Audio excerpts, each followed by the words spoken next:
Peace, warriors. Peace, family. This is Dr. Sadiki Che Baye, the host of the Men's Room Talk Show, coming to you live every Tuesday evening at 7 o'clock p.m. Eastern Standard Time, live from Philadelphia, Pennsylvania. Family, this is the place where you're going to hear the voices of our warriors, our heads, our leaders, our Black men who are doing positive things in our community, to support the community, to embrace the community, to advance our community, to re-establish our community. We have here today, family, a special guest who is about the business of fulfilling his purpose. And we're not going to take too much time to introduce him. I'll just get right busy and right to it, family.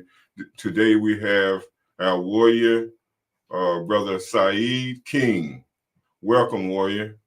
Oh, thank you. Yes, sir. Looking at the lineup of people who came before me, y'all, I'm honored, man. I'm honored. Thank you. We are honored to have you, brother, and we appreciate you giving us your time and your energy and your effort to be a real man, a real mind. See, man means mind, a thinker, but all males are not men. You have to qualify yourself. Yes. So I understand, brother, that you are a serious brother. And I like to see that you are involved in developing the minds of our youth. And you are an advocate of self-evolution. Now, can you give us a little peep into your life, to come up to the point where you are today in advocating self-evolution? Yes. Wow. So going back to, my childhood, I was a very active young man. I was a very active young man, exploring different parts around around the community, and getting involved in some things that I should have not been getting involved in. While I was going, and if I take because a big part of it starts when I was in middle school. I was a troublesome kid and nice kid, but just found himself around in the wrong places at the wrong time, dealing with the wrong people. And I was fortunate to have some men that truly invested in my life, invested through words, invested with time, and a mother who was really, I always say the closest love you can get to God is a mom's love. And she really showed me that love and tried to keep me on track and tried to model that, right? And like I said, putting men around me to kind of cultivate me, because a mother cannot teach a boy to be a man, right? You need men. And I got to a point that I was at Pickett Middle School, and because I was in so much trouble, they pitched an idea to my mom and they said, "Hey, how about we put them in, they call it the RAP program, and we sent them to Randolph Skill Center for a week, and we they go to Pickett for a week." And she said, "Hey, you know what? I think this would be good for you."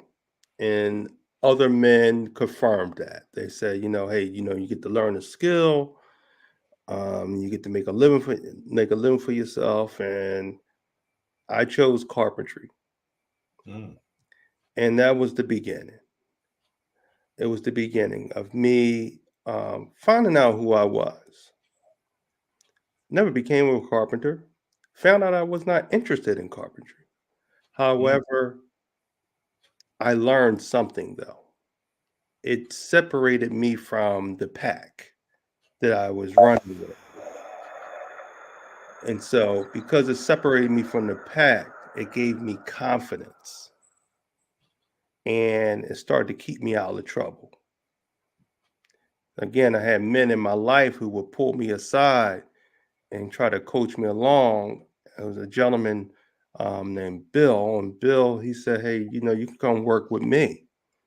And he would take me on to different jobs and let me work, do some of the things that I was learning in the classroom, hanging drywall, screwing in studs, nailing studs, things like that, and spackling.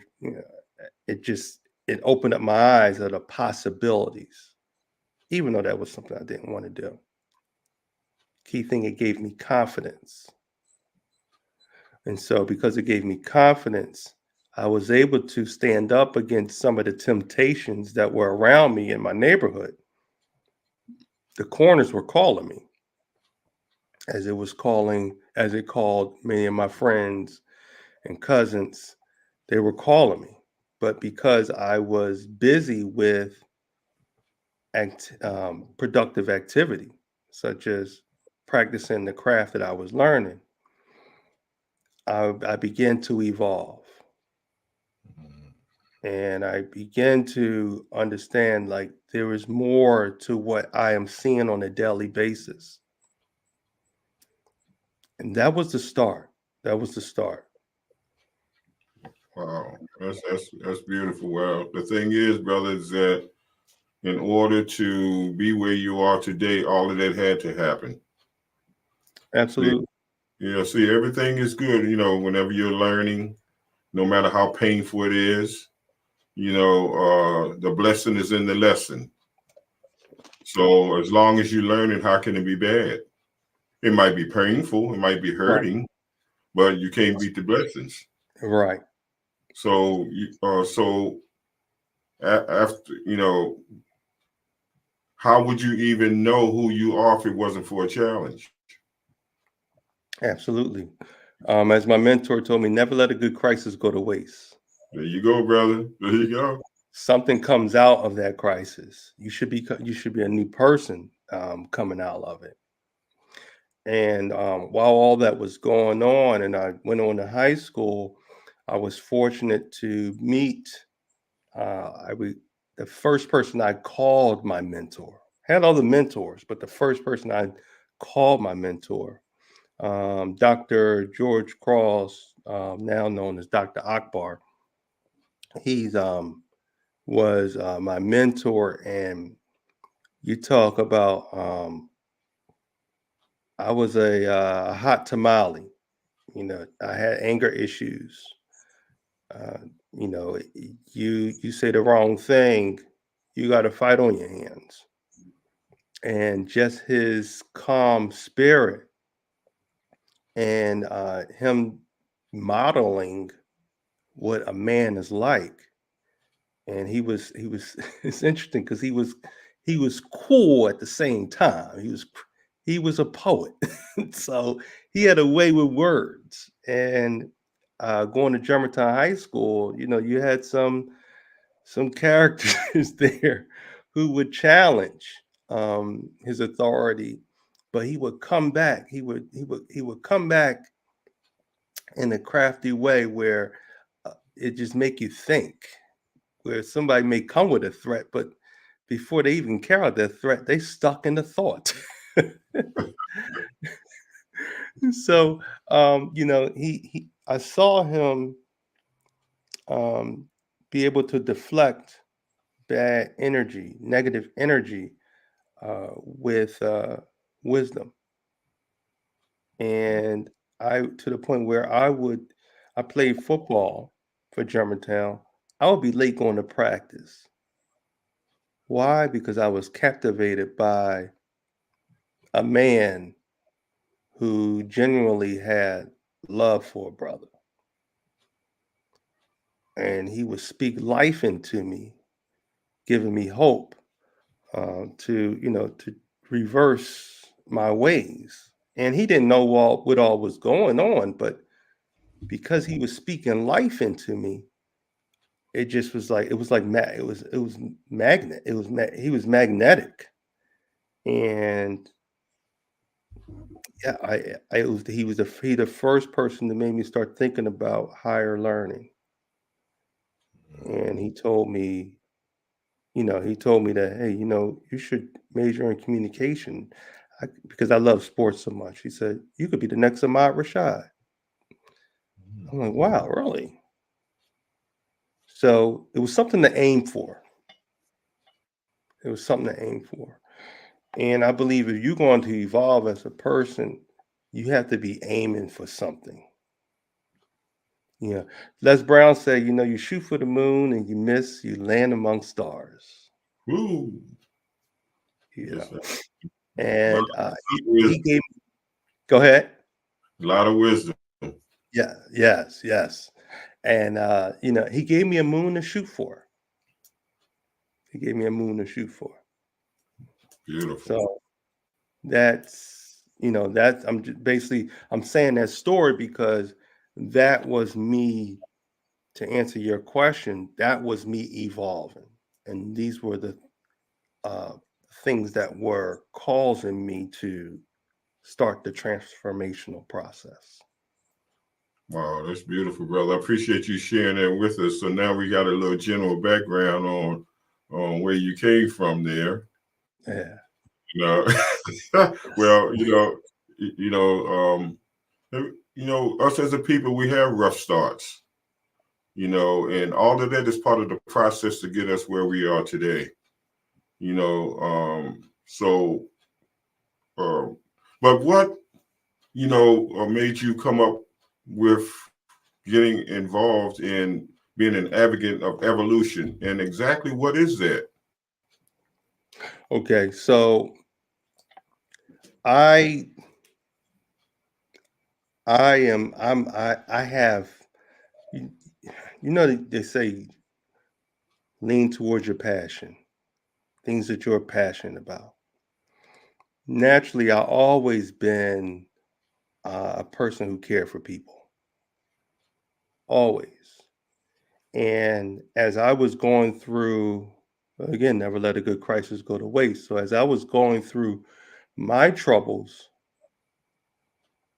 I started to think about where I was going to be in the future and how I was going to reach back and help the people that were like me.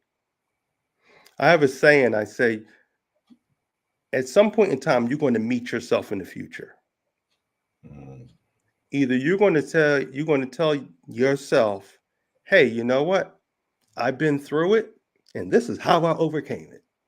Or you're going to say, hey man, I've been through it. I understand, but you don't want to go down the rail the path I went. Oh man, you don't want to do that. I'd rather be the first example I told you. I'd rather be that one. And so I always believe that it was my destiny to reach back. Mm. As you climb each rung of the ladder, you should have that arm back to pull somebody up the next rung. Mm. Mm. So that was my attitude. That was me. Always looking back to see who I can bring with me. You know, Mm. as I look throughout history and look at some of our great leaders, they were leaders for a reason. They weren't leaders because they look good and they sound good. They were leaders because others were impacted by their presence, by what they were saying. And as they were saying these things, they had people going with them. Mm. Mm. And that's my burden. I have to bring people with me in the direction that I'm going.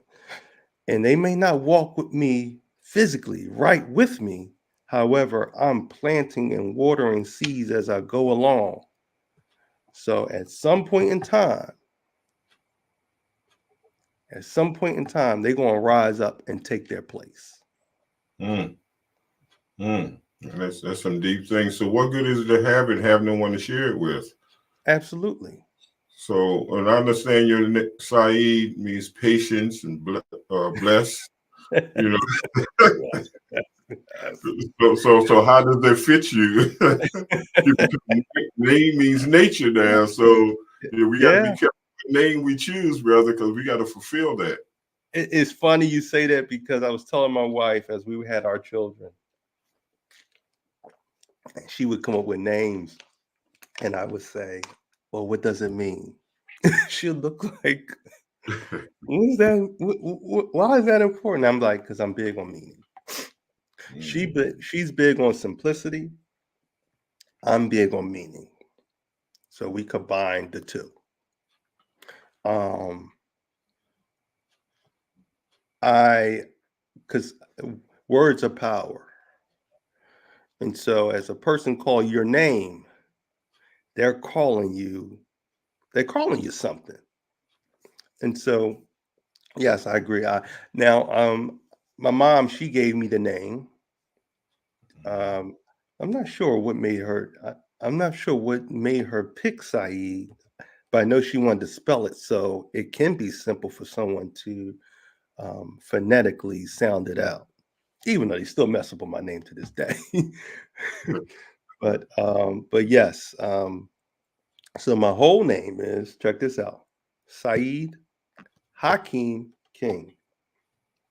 Wow, Yeah, that's my whole name.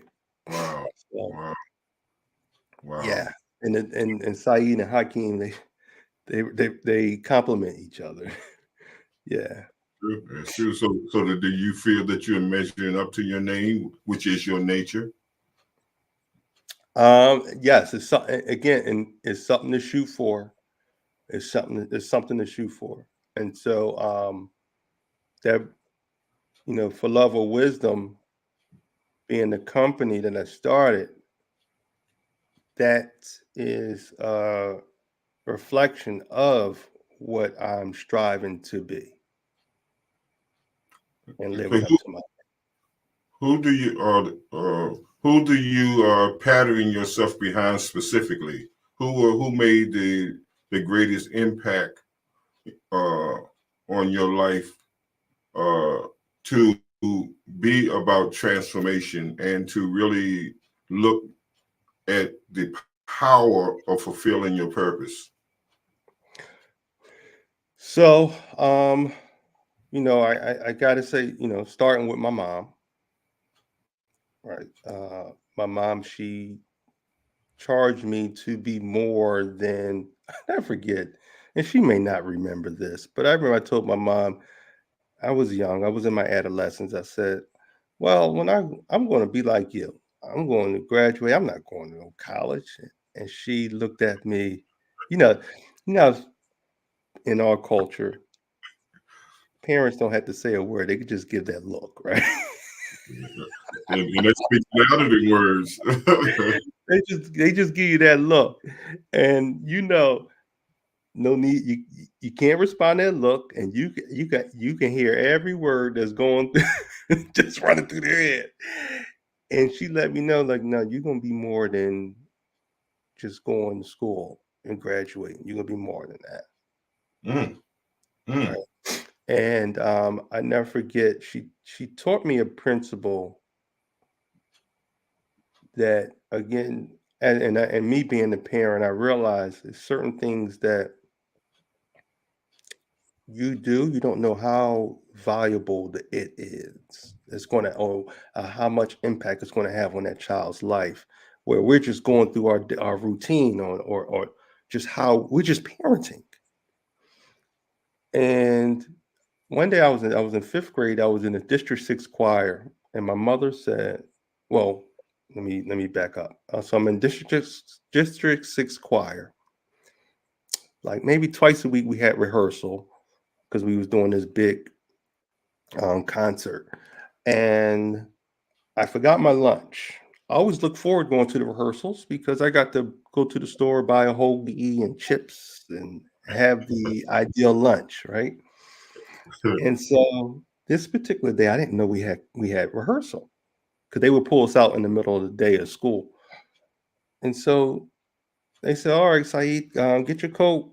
You have rehearsal." I said, I don't have my lunch." They said, "Oh, we'll get your lunch from the cafeteria." I said, "I don't eat that lunch.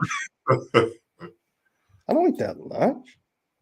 And they said, "Well, you can't you didn't bring your lunch, so we'll just have lunch, but you have to go to rehearsal." I said, "I'm not going." Like I took a stand. Like I took a stand. I said, "No, I'm not going." So they said, "We're going to call your mom." I said, "Yeah, call my mom." So I'm thinking my mom is going to back me up, right? My mom going to have my back because I don't have my lunch, and she know I don't like that lunch. So she told him, she said, "Put him on the phone. Put me on the phone." I'm like, "Mom, they want me to go to this practice. I don't have my lunch." She said, "Take the lunch and go to practice." But my take the lunch and go to practice. Got off the phone. They gave me that crappy lunch. I got on that school bus and I went on to practice. That was wise. Now you might say, "Well, what's the significance of that?" She taught me never quit. Mm, mm. She taught me never quit. So I dare to say, if she would allow me to back out of that, that would have manifested in the rest of my life. Mm. Wow. Thank God for mom. Right, right. And I don't think she realized how significant it is. Obviously, I'm 47 years, get ready to be 47, and it's in my head. It's still that memory still goes through my head, and I'm able to share that with other people when I come across young people about certain things and they want to back out, and I'm like, "No, you can't, because Mm, that's going to turn up. It's going to turn up in a relationship, mm, and mm, you're gonna hit the eject button prematurely. That's going to turn up on a job, mm, mm. right?" That was, It's- it was a serious seed that took root. Absolutely, absolutely. So yes, I cannot quit. I can't quit. So my mom, she played that part. Um, there was some other John I mentioned. I mentioned Bill. Bill, who actually took me under his wing and helped me with the, fine tune the craft of learning carpentry. I had some cousins, um, some of my mom first and second cousins who kind of like took me in, and watching you, the third person I'm sharing this with. Mm. Um, because I just never said anything. Watching Dr. King speak. Of course, I wasn't alive then. However, but watching him speak, it did something to me. In my adolescence, just watching him, the Black History Month, that's all they would show, right? Teaches about Dr. King. Dr. King was the only one, right? The only person who responsible for civil rights. Right. Yeah. Like, but watching him speak and seeing the impact that he had on multiple generations of people, all different ethnic groups, and how he captivated everyone, inspired me. And I was saying to myself, that's what I want to do. I want to speak. I want to impact people. I didn't know what that looked like though. I didn't know how that was going to look, but it had me. And so back to you saying that seed was planted. And while I was pursuing, as I got older and I put carpentry to the side, I was pursuing playing football and possibly a field in the communication, in the field of communication. So I always said, hey, I'm gonna play football. If that don't work out, I'll be a sports commentator. And so again, my mentor, who I met in ninth grade, told me I could be the next Ahmad Rashad. So I was gunning for it. Wow. Wow, I that's was shooting. Yeah. That's beautiful, brother. And thank God for mom, and thank God for your mentor, the brother, in school, and all of that was part of your journey. You know what I mean? Some of our journey is part of the blueprint. It's already there for us, you know. But the other part is choices. See, some things is already in the blueprint, and some things is by choice. But we Right. have to have a discerning spirit to know the difference. Right. See what I mean? Because some things that we can change immediately, Right. and acknowledge immediately and adjust accordingly. And that's a beautiful thing. And being that your name means patience and a blessed person there, we have to, no matter how smart you are as the original man, you still have to learn how to use your hands because we are builders by nature. Absolutely. Yes, sir. So moving forward there, you created or established a mindset, a title which is called Flow. Um, FLOW. What exactly Yeah. does that mean, and how do you implement what that means? So for love of wisdom, once when I got out of college, I was in college again. I was going for football, communication, but I found my passion in young people. Again, I wanted to reach back and help myself in the past. Again, remember I said you're going to meet yourself at some point in time. And so I wanted to reach back, and I looked at education as the way of doing that. And while I was in my maybe third year teaching, I met some colleagues who had the same fire that I had.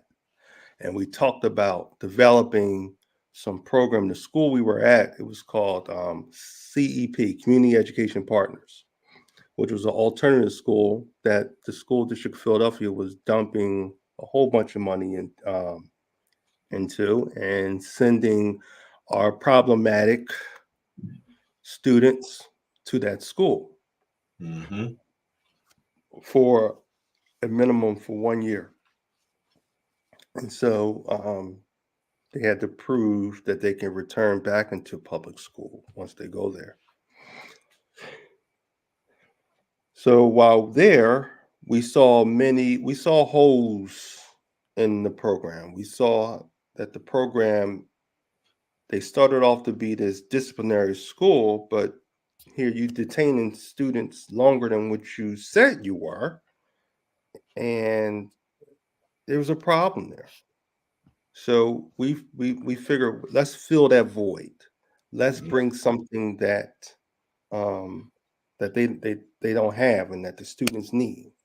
And many of the students needed um, some type of spiritual health guidance, right? And I say health, I'm talking about mental, um, socially, um, and spiritual guidance. So we came up with it was called for the love of wisdom, and so but we coined it flow. So we would bring in we partnered up with a organization called it was an interfaith based organization called Arts and Spirituality, and they would come and teach the kids poetry. And so our thing was helping them to be able to express themselves in a creative way. And oh man, so much came out of that doing that. We would have a we would have a youth pastor who would come and talk to them, and, have little circle groups with them and talk to them just about what's going on, right? Not we weren't pushing faith on them, but the conscious making them conscious of a spiritual life. And I got this idea from that as we were doing that, and these kids are producing this great artwork um, of poetry. I had this vision, similar to you saw the movie Love Jones, Yes. right? And the whole poetry thing, um, that whole scenery. You had this. Um, well, there was a club, but I want to try to mimic that in the school setting. Of course, not being a club, but bringing that type of aura and allowing the kids to express themselves.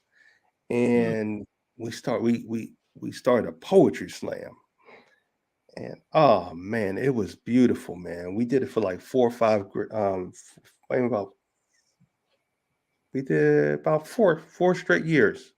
Wow. And the kids would look forward to it. I mean, they would all get involved and they would make the backdrop. And so the ones who weren't poetically inclined, they would make the backdrop for the program.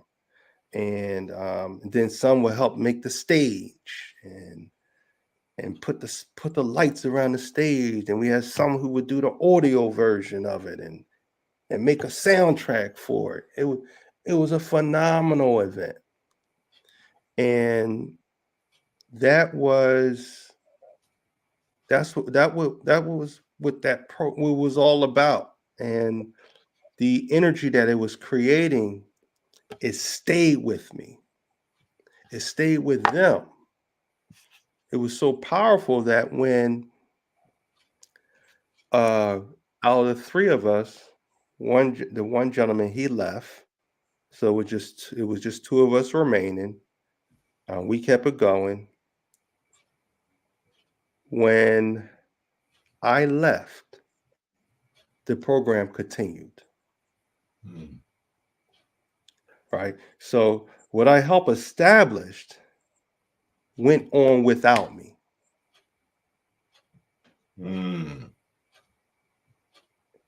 That the energy that it created, that vibrant light, it could not be dimmed because it was making a difference. It was living. It was the program was living up to its name, for the love of wisdom. They were striving for wisdom. They wanted to obtain wisdom. They was recognized their everyday problems that they were going through and putting it in the atmosphere. They they were calling out for help.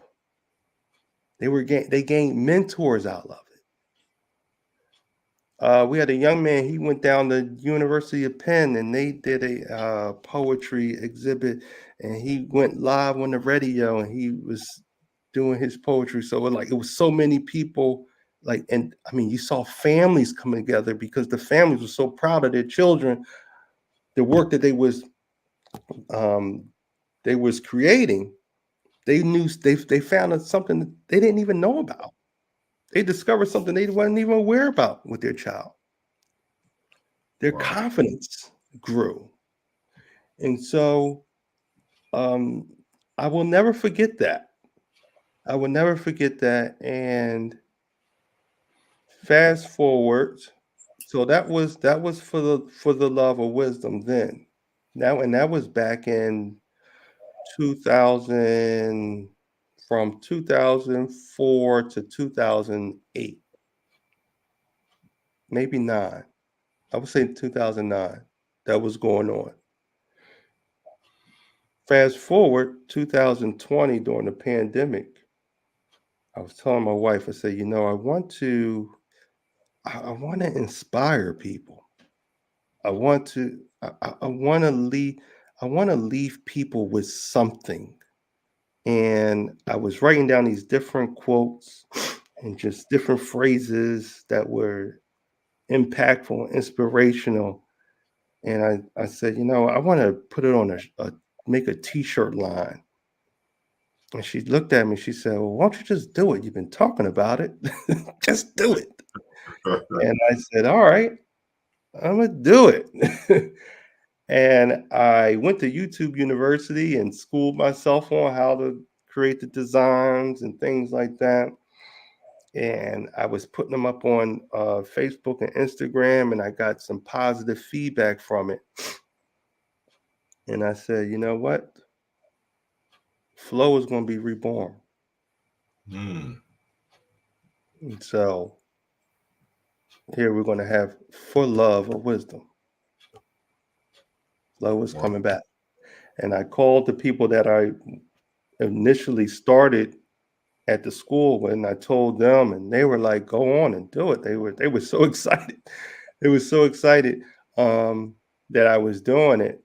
And so, people were like, they were attracted to some of the sayings and things that the designs I was creating. And the fire it just went to a whole nother level. It started to grow. And it was like, well, you're giving these people this message. I had a motto. I said, wear what you say while you say what you wear. Become a walking conversation. I said, I gotta give more. And one of my mentors, Dr. Eric Thomas, they call him the hip hop preacher, motivational speaker, coach. I got to attend some of his sessions, and I said, that's the missing piece. To bring more substance to what I'm doing. Yes, it's nice to give them a t-shirt, a hoodie, a sweatshirt. It's nice, but I could give some more substance. I could give something more than that. I can give coaching. I can give training. I can inspire individuals to look at themselves bigger than what they currently are.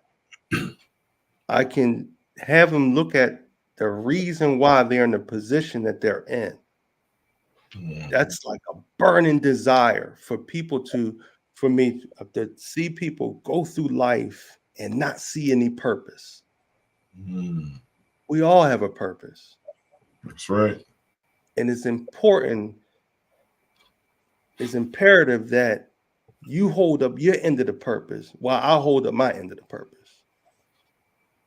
to the best of our ability. And while I hold up my end of the purpose, or I strive to I say the best of my ability because none of us are perfect and we all fall short. But the whole thing is strive for something. Strive for something. Just don't go through life expecting life to take care of you. No, you got to take care of life. And so I pour that into my trainings and in my clients. I pour that into them and my students every day because I'm still an educator. I pour that into them. You can't just think life is just going to take care of you. You have something to offer. So they say, Mr. King, can you help me get a job? I say, okay, all right, I can try to help you get a job. I say, why are you looking for a job? Just like you're looking for a job.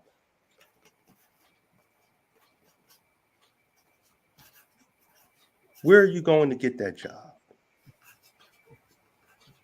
Somebody had to have the idea that, you know what, I'm going to create this business to create jobs. I'm not against you working for somebody, because I work for somebody. I have a job too. However, I want to help young people understand that you can be the job. You can create the jobs that other people want.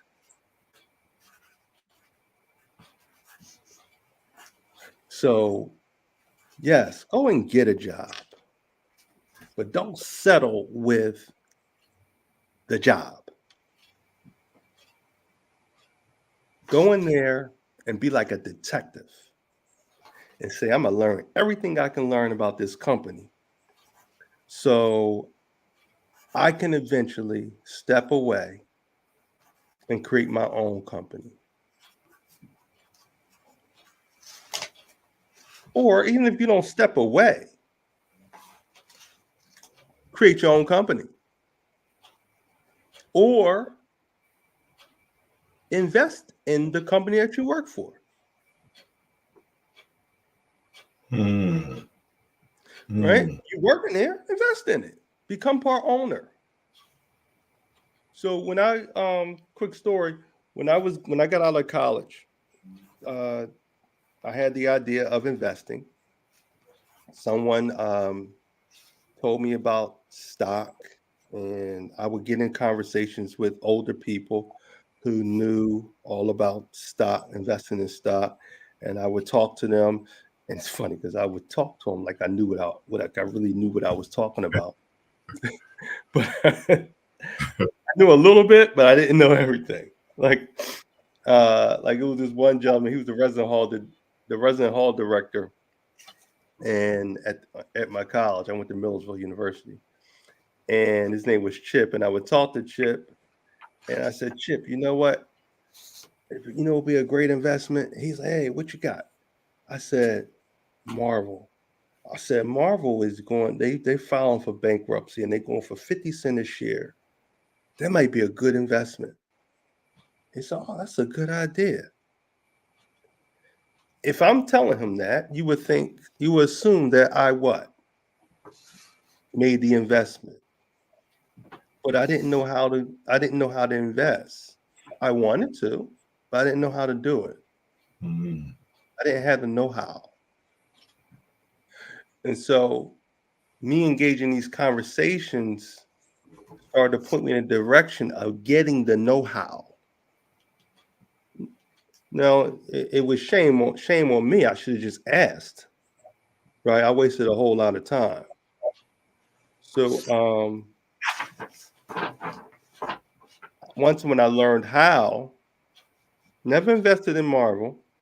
I missed the boat on that because Marvel was coming out with Spider-Man and Marvel took off. My brother did it. He made like 10 grand off it. Yeah. So that was shame on me that I didn't even ask how to do it. But once I learned how to do it, someone told me about drip accounts. You can bypass the middleman and directly go to the company, invest in the company. So I had two companies in mind, McDonald's and Walt Disney, that I wanted to invest a certain amount of money into. So they both offered drip accounts. So I called McDonald's Corporation and they told me to go to a local McDonald's and get the application so I can start to invest. I go to 30th and Market. This happened to be in the area. I go to 30th and Market and ask them for the application to set up a direct investment account. They looked at me like I had two heads.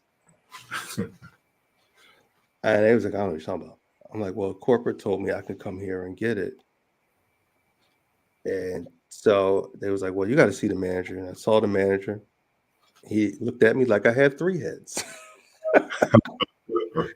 So just so happened, and I don't know if the person was a manager or just a crew member, was walking by and like, I think I know what he's talking about.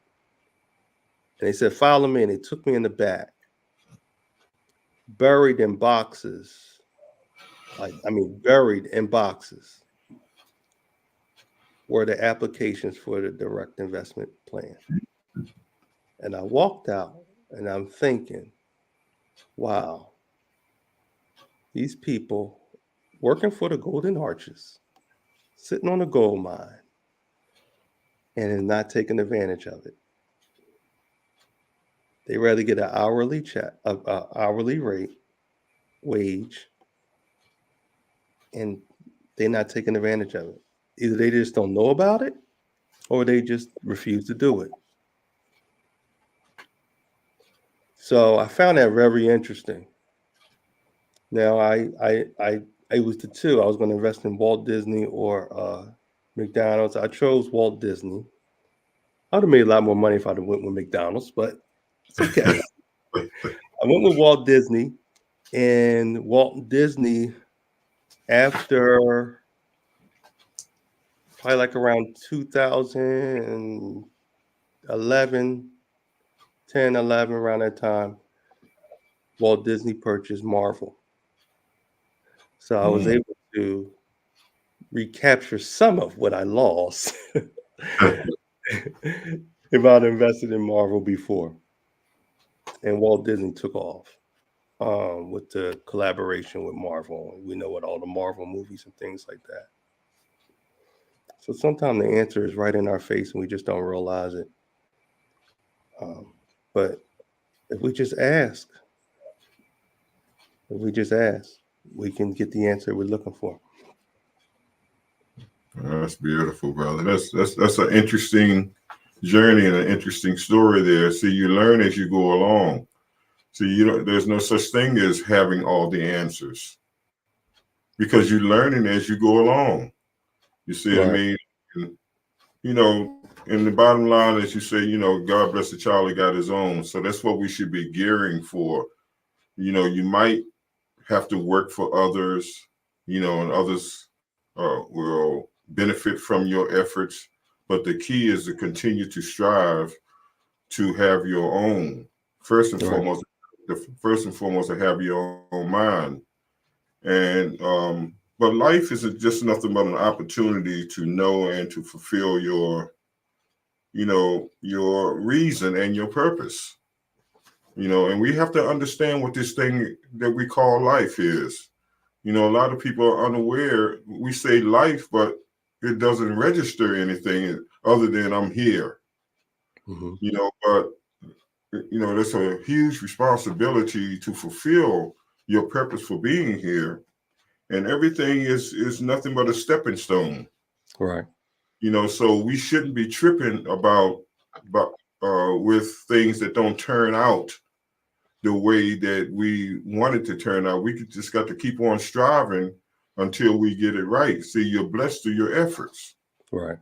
And no efforts, no blessings. Little effort, little blessing. Medium effort, medium blessings. A lot of effort, a lot of blessings.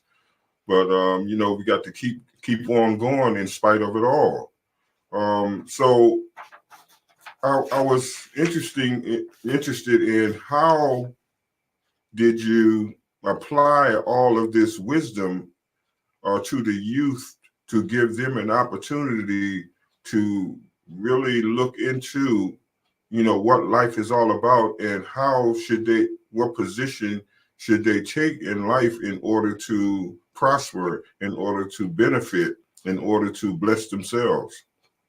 So what are you doing today to motivate, inspire, and encourage our youth to uh, take a better look, first and foremost, at themselves? So, it's a couple of things. If you're in my classroom, I'm challenging you with the idea of why you're here, right? What your purpose, why you're here. So I ask my students, do you believe everyone have purpose? And they'll say, yeah. I never get a no on that one. So we agree. Where do your purpose come from?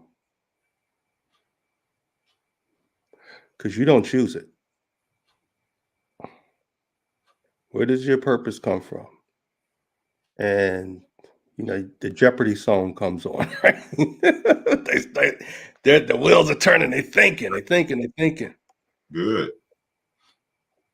And somebody will have the guts because of the climate that we're in. You can't say the three-letter word, right? You can't say the word. You can't say God, right? You can say it, but people are afraid to say it because they don't want to offend nobody and all that. And so somebody will have guts to say it. I said, okay, great. Now, if God gave you purpose,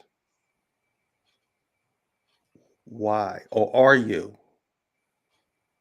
striving for it? Are you striving for that purpose? Well, if God gave you purpose, are you going to let someone distract you from fulfilling that purpose? Or are you going to choose to allow somebody to affect you, distract you of that purpose? So thinking about that, right? And getting them to self-reflect. Big on self-reflection. I'm big on building awareness. When I do my trainings with my youth, I have one coming up later this month with the Girl Scout of America, and I'm working with some young girls and on leadership, getting them to discover the leader in them. And one of the things I do is I use a psychometric tool. I partner up for Love of Wisdom. We partnered up with ETA Enterprises, which is the company that I told you, one of my mentors, Dr. Eric Thomas, is with. He has endorsed my company, and we use a psychometric tool called a flight assessment. And so through that, individuals able to self-assess themselves and see where their, as we say, superpower lies. So where are their gifts? Where are their talents? Looking at their personality, measuring their personality, looking at their behavioral patterns, and building that self-awareness. And Mm. so if you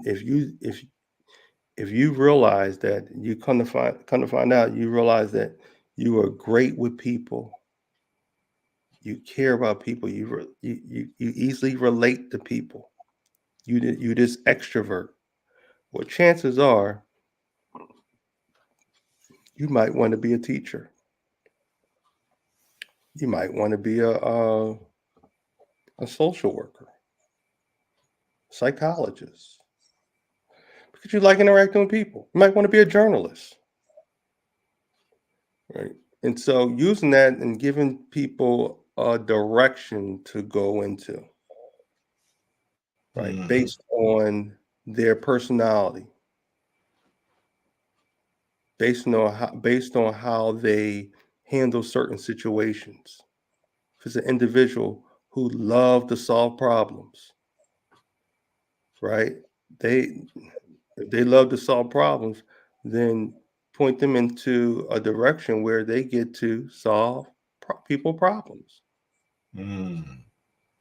We have to understand that's those are excellent points. We Mhm. have to actually emphasize the power of choices Absolutely. and the power of process. See, we have to give them a process. Yep. You know what I mean? Because because it took a process to get us where we are, Hmm. whether conscious or unconscious. But Hmm. we have to be more conscious of everything that we do, feel, think, and Hmm. act. Yep. See, and we have to give them that because when you go to these schools, and a lot of them dummy us down Hmm. because it's too weak for us. That's why we get so boring. You know what I mean? The energy is not strong enough. All right. Right. So we got to give them a process that is related to the eagles. Hmm. See what I mean? But we go to school for chickens. Even though both of them birds, you know, they're two different kind of birds, and chickens don't fly, even though they got wings. So Right. Yeah. I want to soar, man. I don't want to. I don't want to stay on the ground. I want to soar. I want to be ye, venture out. right, be ye in the world, but not of it. See, that's the That's eagle. right. They in the world, but they're not of it. They come down, do what they got to do, and they go on back on up. Hmm. Yeah. And, and we And have, those who try to get them distracted. I was watching this one piece on it on online, and it was talking about this crow and how crows sometimes attack eagles, and the eagle just ignore the crow, but naturally they get rid of the crow. Why? Because the crow cannot hang with an eagle. As that eagle go to a certain altitude, that crow start to lose his breath. You know what? I'm too high. I can't. I can't handle that. You know what? I'm gonna let you go. You too much for me. And that crow fall off. Why? You know, because that eagle is soaring. And right. so, we give our young people. So we agree that there's purpose, and with purpose come a direction that we must walk into. Right? Certain there come paths that we must take. Right? And paths that we must take that align with our principles, our morals, our ethics, our values, Nature. our nature, right? And thank you for saying that. And so, um, we have to put our young people on that path and then start to nurture them along the way.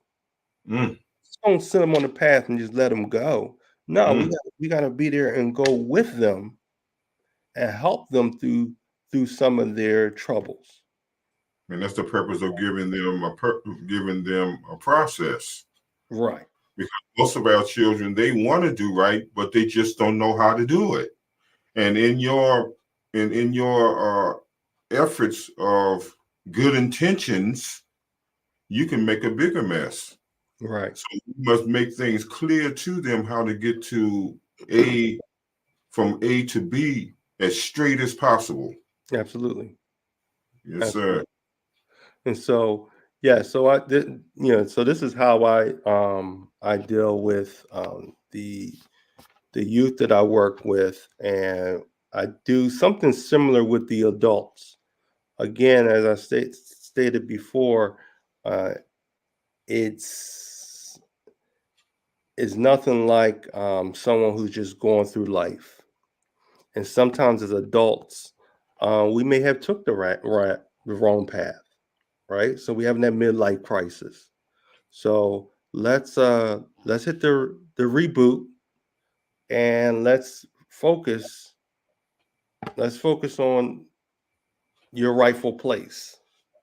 Okay. You might look at it as it's too late, but Mm, it's never too late, mm. right? It's never too late because while you made the wrong decision to go down that wrong path, here you can save somebody else from going down the path that you went down. That's an excellent point, brother. My thing is that if it wasn't for those mistakes, would you be as determined as you are? Absolutely. So if you learn from it, it's all good. Now we Right. must understand that learning can be painful, learning can be hurting, learning can be uncomfortable, but we must not give so much attention to that because the blessing is in the lesson. Absolutely. And I'm glad you said that because that's why I don't use the word failure, right? I don't use the word failure. I use lessons. Mm, This is where we learn. that's right. That's right, So, bro. And some of your greatest some of your I would this probably all your greatest all your inventions came with some trials and tribulations. that's what scientists do. They go in the lab and they mix it up until they get it right, get the Trial product and they're error. looking for. There you go. Trial and error. Yep. That's all part of learning. That's what I was talking about process. If we give it that process and we put down footnotes, sometimes things are not going to come out right, but you got to keep on going until you get it right. That's what makes our mothers and women in the kitchen, they're scientists, but they don't even know that. They're Right. also mathematicians. Right. The different measurements, you know what I mean? And then they mixing stuff. And man, we're bigger than what we know that we are. Mm-hmm. Yep. Yeah. And that's what I try to help adults understand. And you're not going through the mundane. You're just not allowing life um to guide you. You're going to make your mark in That's right. life. And so when I hear this in the workplace, hey, how you doing? Same, different day. Or I'm hanging in there, whatever that Yeah, I'm means. hanging in there. I'm like, you can't be hanging in there. If you hanging in there, you won't be here. You got to You put them won't be 10 here if toes. you hanging in there. You got to put them So 10 toes on the ground and dig in, brother. right. And so my whole thing is when I step into a room, I want people to know, and this is what I try to share to the people that I train and teach is when you step into the room, the equation changes. Why? Mm, Because another variable come in. mm, You're going to change it. mm, You're not just going to blend in and no one knows you're there.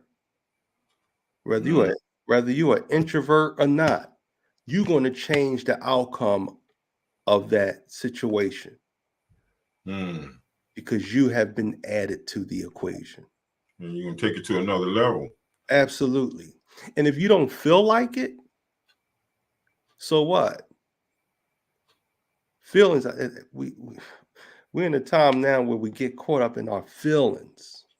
And I'm not saying don't ignore your feelings. Feelings are important.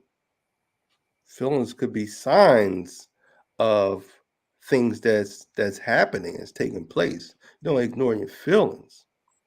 However, your feelings should not overtake your agenda. Mm.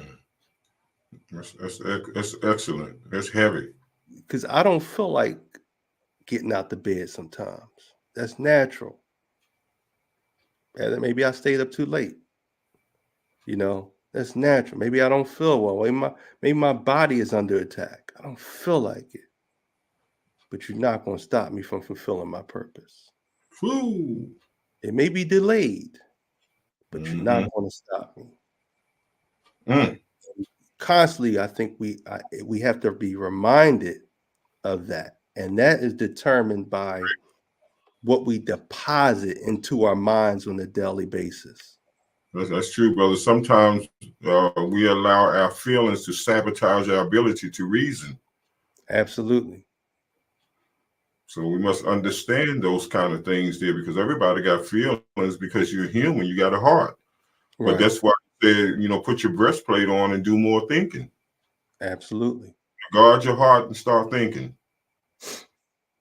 And So so that's what I try to share with I give all my clients, I give them like a blueprint to get them started on the right path and to good. help keep them motivated along the way. So the roadmap is laid out for them. It's just now is a matter of them implementing it. Yeah, fulfill the process. Absolutely.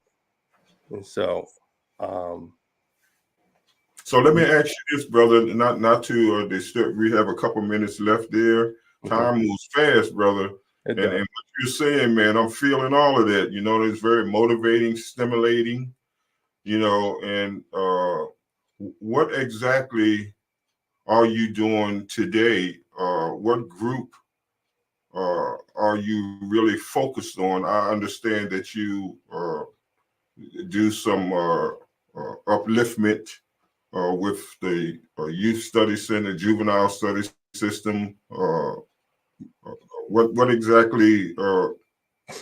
How do you feel about what you're doing with uh, the uh, the youth that are caught up into the youth study center, and how do they even look at our children?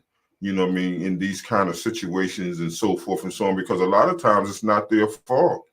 You know what I mean? But you know what I mean? So we have to give them a process for them to avoid that and continue to do that, because a lot of times we be bitching and complaining, and a lot of times it is up to us to get ourselves out. Why? Because you got yourself in it.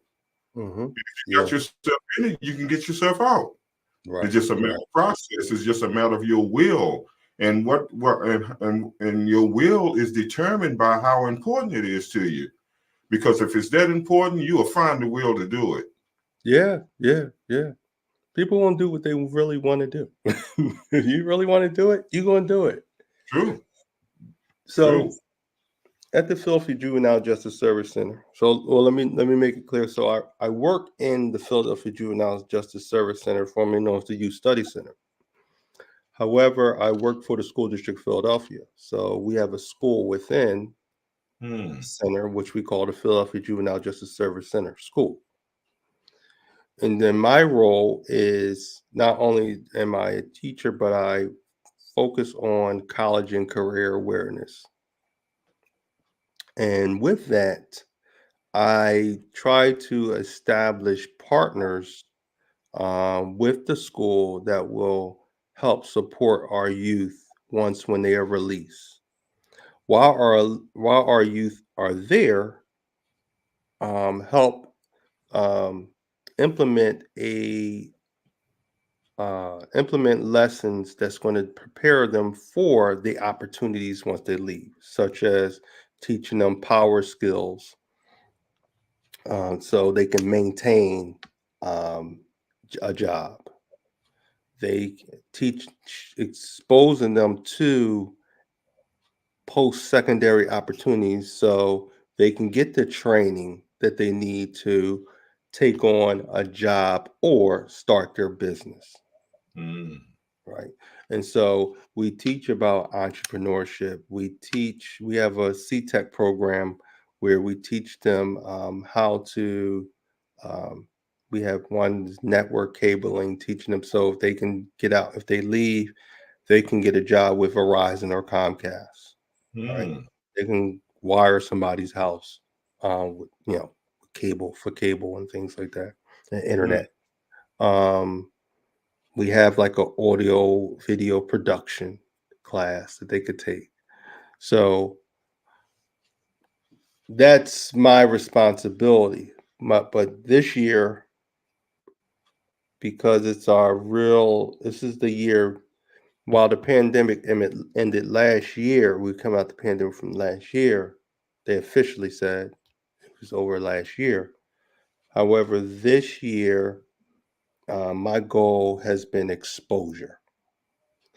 And I realize a lot of our young people lack exposure. Good point. If you don't, you if the mountain is in front of you and you cannot climb that mountain, you won't know what's on the other side of that mountain. You True. won't know if you never seen green grass, you would never know green grass exists. Mm. And so I I'm fortunate to be able to invite individuals to come in and speak to them. Like, so it's like in regular school, you have a field trip. Well, I like to bring the field trip to them Mm. and bring in influential individuals that will come in and pour into them. And that's how I met Sister Victoria. She came in and she shared her talents, her gifts with our young people. She has a gift of writing, and she was able to breathe life into them and let them know, like, you can write just by journaling. And she invested in them by giving them journal books, and they Mm. look forward to them. Mm. Right, Mm. so they need that. Mm. This coming in a few weeks on May 8th, we'll be hosting our Young Men Empowerment Summit. Mm. And so this was something that was put on my heart um, years ago when I first got to the school. When I first came to the school, I remember hearing on the news, hey, at the Youth Study Center, they had all these celebrities that come and the Will Smiths, you name it. The Mary J. Blige, all the entertainers would come this one particular day. It was almost like a festival. And I remember seeing that on the news. And so when I started to work there, that was in the back of my mind. And I said, we need to have something similar to that. But I don't need a celebrity. I don't need celebrities, Mm-hmm. right? I don't need celebrities. I need people people there for the right reasons. Not saying a celebrity won't be there for the right reason, but I want everyday folk like you and I, the unsung heroes in our communities, to come talk to these young people. Beautiful. And we had anywhere from the first year, the first year I did it, I just did it for the girls. And they would come and talk to women, the influential women would come talk to the girl. And then the second year, I did it for the girls and I did it for the young men. And we had anywhere from the superintendent to a gentleman who just got out of prison maybe a week ago and did maybe 40 years in prison and wanted to give back and tell them, hey, you don't want to go where I was. Mm. So the spectrum of individual of men it hit all throughout the whole spectrum, Mm. right? We had a young man who I think he did maybe about 15 years in prison, and today he's an underwater welder. Wow. That was back in, I would say that was probably back in 2017 or 2018. Because he came today, if you came and you talked to a group of our young people, someone will say, I want to be an underwater welder. Wow. That's the impact of that, Beautiful. of doing an activity, doing a summit like that. where we had anywhere from 35. One year we had 65 men that looked like you and I, looked like them, that came in and poured into them over a 2-day span. Wow. Wow. Well, how can people reach you? I know. See, you every time you said you're talking, there were magic words. They were very powerful. And one of the most magic words that impressed me was preparation. We must be prepared, and the more prepared you are, the more no one can catch you off guard. Right. You see what I mean? Yeah. And it's funny, it's interesting you said, because over the pandemic, I put out a call um on social media. I put out a call for men to step up and become part of a team, or to form a team to combat what what we're facing, right? Mm, mm.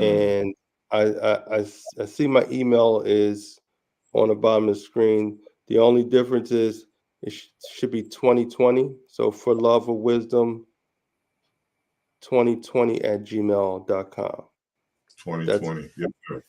for love, because Yep. that's when I actually started the corporation, and the doing the professional and personal development was in 2020. So it's for love of wisdom 2020. So they can get in contact with me. Yes, I'm always looking for men and women um, to come and pour into our young people. They need that. Yep, that's correct. 2020. Yes. I'm always looking for people. Why? Because they need to hear it. They need to hear, they need to see that it's possible. That's right. That's right.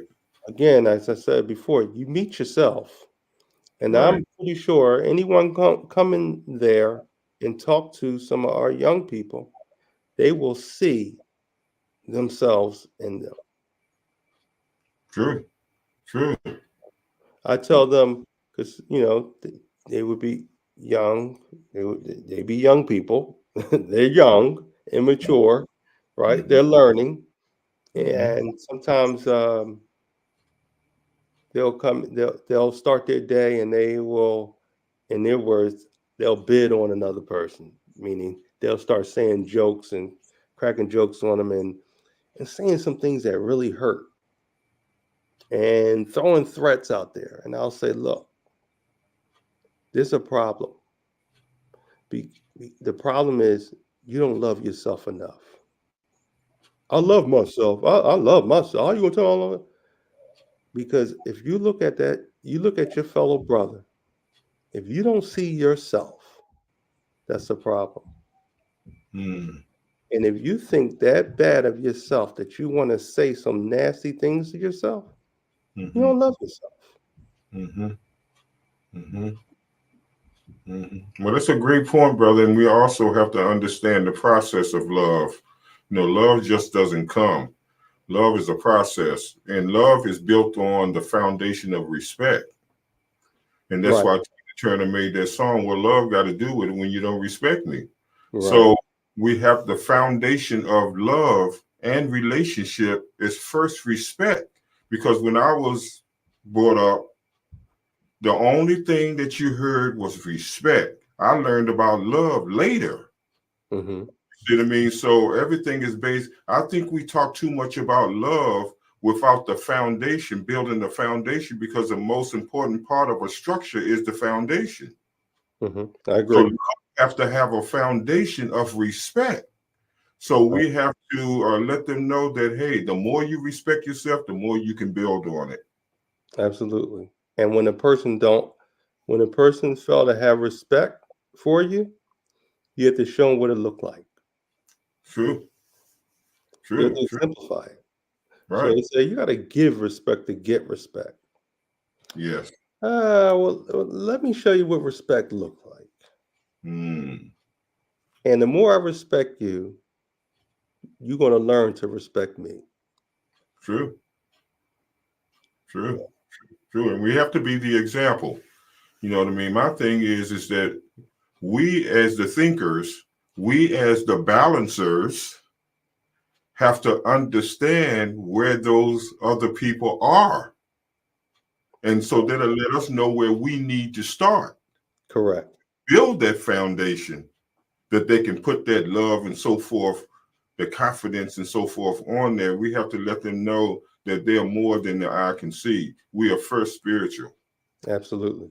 You see what I mean? We are spiritual, mental, and physical. But they teach us at school that we are physical, mental, and spiritual.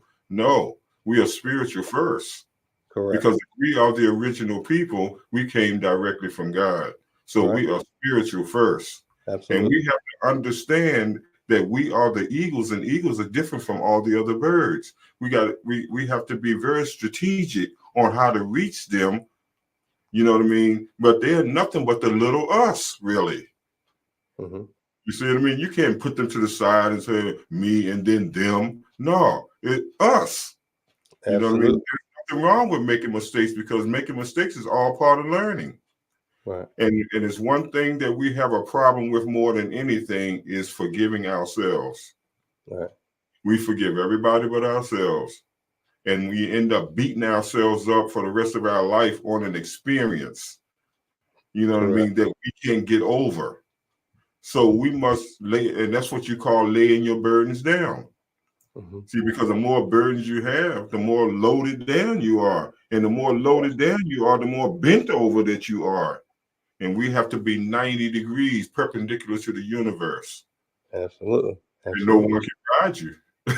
Right. You know, if I'm straight, if I'm north 90 degrees, south 90 degrees, east 90 degrees, west 90 degrees, 90 times 4 is what? Hmm. 360. And Right. that's what we are. We 360. We got to come out of the box and get on the 360, because what goes around comes around. Yeah. Absolutely. Yeah, so all of us know something, you know what I mean? We'll hit them in different angles. What, Hmm. what, what I usually do, I call it raw food for thought. Just give them something to think about, because some people are scared to think, and that's why they're too overly emotional. But with that in mind, Warrior, that the time has come where we have to kind of uh, kind of end our show and bring you back, brother, because I love the way you challenge people by calling on them to see where they're at. You know what I mean? Because all of us should be willing to be there for one another. Yes. You know, because all of us have something to offer. You know what I Yes. mean? What good is it to have it and have no one to share it with? So Correct. this is what I'm saying, man. You know, challenge people. You know what I mean, to see where they are, and then you can go from there. But I'm willing, brother, because even though I didn't have a lot of people and mentors and all of them in my life, you know, I'm an example of how God can continue to bless you through your own efforts. And Yes. we must emphasize that. You know what I mean? That we are the example of our efforts. We are the results of our efforts. It just didn't come.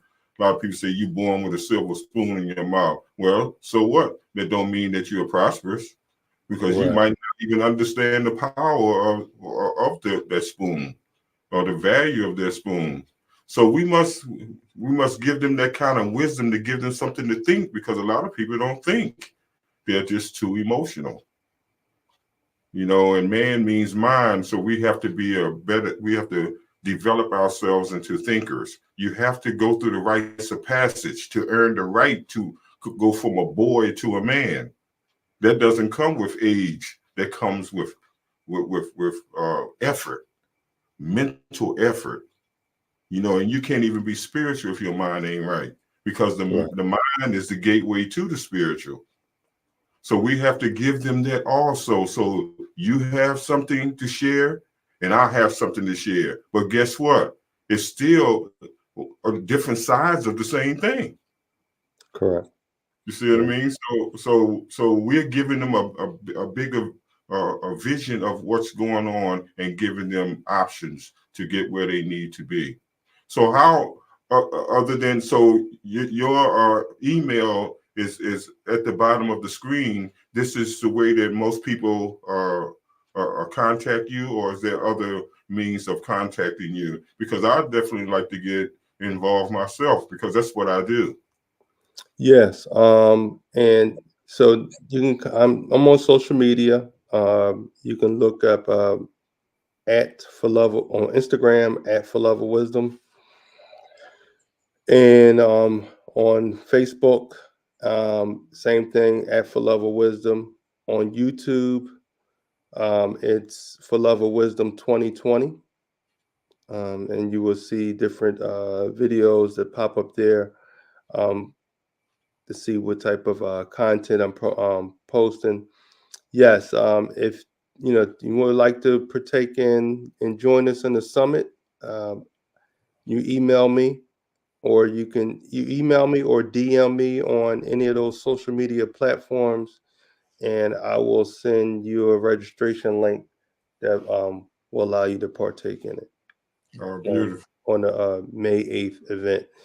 If you want to come at a later time, because it don't have to be that event. I can make room for um, you to come and talk to the youth on a different time. You just again, just through email, or someone could DM me, and we can make those arrangements. Oh, beautiful. Yeah. Now that Yeah. we have a minute or two left, I want to give you the last word. What will be your last words to put the icing on what you said, you shared with us today? I'll leave you with one of the things I normally use. A phrase that couple phrases I use whenever I speak. I was created to change the world. So are you. Together, we are the solution, and Mm, we can make a difference. that's power. That's the power of unity. Yes. Yeah, that's the Yeah. power of community, common unity. And we have to be like the beehive. You mess with one, you got to deal with all of us.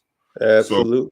we used to be that way. So, but this false sense of integration kind of made us individuals. So we got to get back to our reality of being the original people, the original thinkers, and original doers. So I appreciate you, brother, more than and I already know who I am. You know who you are. So therefore, the God in me is the God in you. So Hey, we all one, brother. We're all one. And I thank you for blessing us with your time and your energy and your encouragement and your motivation. thank you. It's been a pleasure, and I look forward to doing this again and seeing you uh, on my platform. Oh Yeah. yes, sir. No doubt, no doubt. Hey, hey, look, I'm willing, brother. I'm willing. Okay. Like I said before, what good is it to have and have no one to share it with? And they say no one lives forever. If I pass my mind down to one of those youths, that's still me, Yes.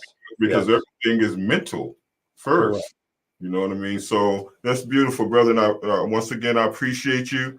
And I would like to say to the listening audience, I really appreciate you tuning in, and prayerfully you got something out of what our warrior Syeed King shared with us.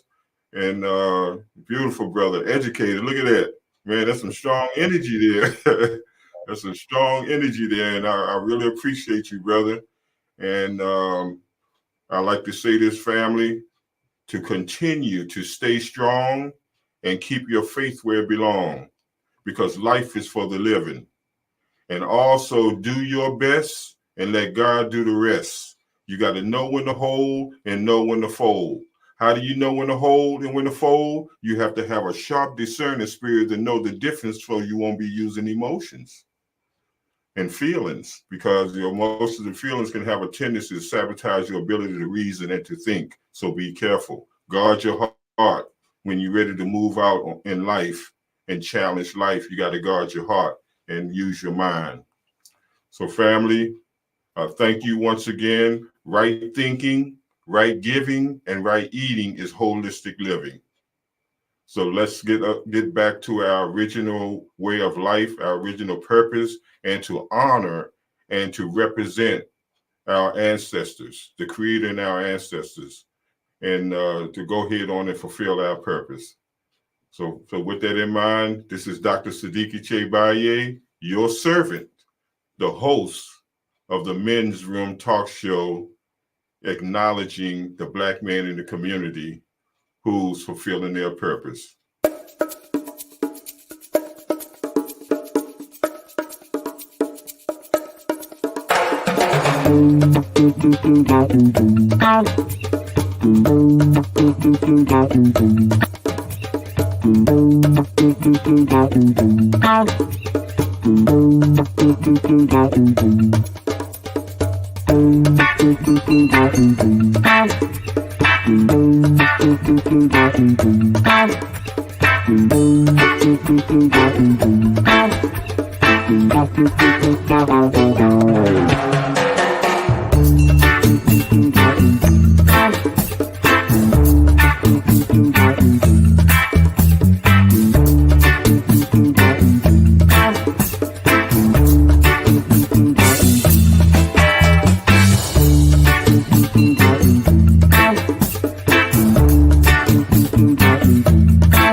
All right. Peace.